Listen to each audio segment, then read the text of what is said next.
বিরিয়ানি এমন একটা জিনিস যেটা খেতে আশা করি সবাই ভালোবাসে, তবে সেটা যদি ঘরে নিজে হাতে করে তৈরি করা হয় তাহলে তো আর কোনো কথাই হবে না, সেদিন খাওয়াটা যেন একটু বেশিই হয়ে যায়। তো যাই হোক, চলো তাহলে দেখে নিই। প্রথমেই 750 গ্রামের মতো নিয়েছি মাটন। তো আজ আমি মাটন বিরিয়ানি বানাবো। এরই মধ্যে দিয়েছি 3 চামচের মতো আদা রসুন বাটা, আর দিয়েছি ফেটিয়ে রাখা টক দই, সাথে দিয়েছি ঘরে তৈরি 1 চামচের মতো বিরিয়ানি মশলা আর একটু লাল লঙ্কার গুঁড়ো, দিয়েছি স্বাদ মতো লবণ।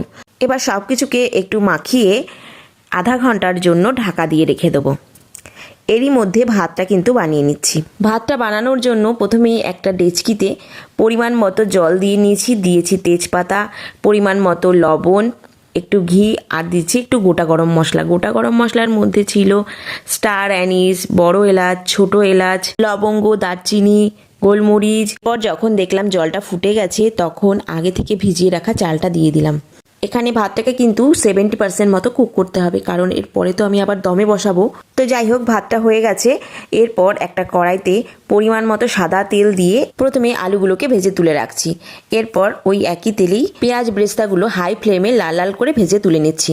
এরপর ওই তেলের মধ্যেই দিয়েছি কিছুটা পরিমাণে ঘি। ঘিটা একটু মেল্ট হয়ে গেলেই ওর মধ্যে দিয়েছি একটু গোটা গরম মশলা। এরপর যে আগে থেকে যে মাটনটা ম্যারিনেট করে রেখেছিলাম ওই মাটনটা এখানে দিয়ে দিলাম। মাটনটাকে দিয়েও খুব ভালো করে একটু কষিয়ে নিচ্ছি। মাটন কষাতে কষাতে ওর মধ্যেই আমি দিয়েছি একটু কেওড়া জল আর একটু গোলাপ জল, এতে ফ্লেভারটা ভালো আসবে। তারপরে মাটনটা কষানো হয়ে গেলে পরিমাণ মতো জল দিয়ে দিচ্ছি, আর প্রেশার কুকারের মধ্যে আমি এই মাটনটাকে একটু সিটি দিয়ে নিচ্ছি। এরপর প্রেশার কুকারের ঢাকনাটা খুলে নিয়েছি। বিরিয়ানিটা দমে বসানোর জন্য একটা হাঁড়ি নিয়েছি, হাঁড়ির ভেতরটা একটু ঘি ব্রাশ করে নিলাম, এতে বিরিয়ানিটা কিন্তু নিচে থেকে লেগে যাবে না, ওই কারণেই আমি একটু ঘি ব্রাশ করে নিয়েছি। এরপর প্রথমেই যে ভাতটা বানিয়ে রেখেছিলাম একটা লেয়ার আমি ভাত দিয়েছি। এরপর ওপরের লেয়ারটাতে দিয়েছি মাটনের প্রতিটা পিসগুলোকে। এরপর আবারও ভাতের আরেকটা লেয়ার দিয়ে দিয়েছি। তারপরে যে আলুগুলো ছিল প্রতিটা আলু, গ্রেভি সবটাই আমি এখানে দিয়ে দিলাম।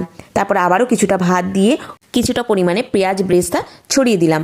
এরপর একে একে দিয়েছি একটু গোলাপ জল, কেওড়া জল, পরিমাণ মতো ঘি, আর দিয়েছি উপর থেকে বিরিয়ানি মশলা। বিরিয়ানি মশলাটা একটু বেশি করেই উপর থেকে দিয়ে দিলাম, যেহেতু আমি এখানে আর কোনো মশলা ইউজ করিনি, শুধু বিরিয়ানি মশলাটা দিয়ে আর সামান্য লাল লঙ্কার গুঁড়ো দিয়ে, তোমরা তো দেখতেই পেলে মাংসটা ম্যারিনেট করেছিলাম।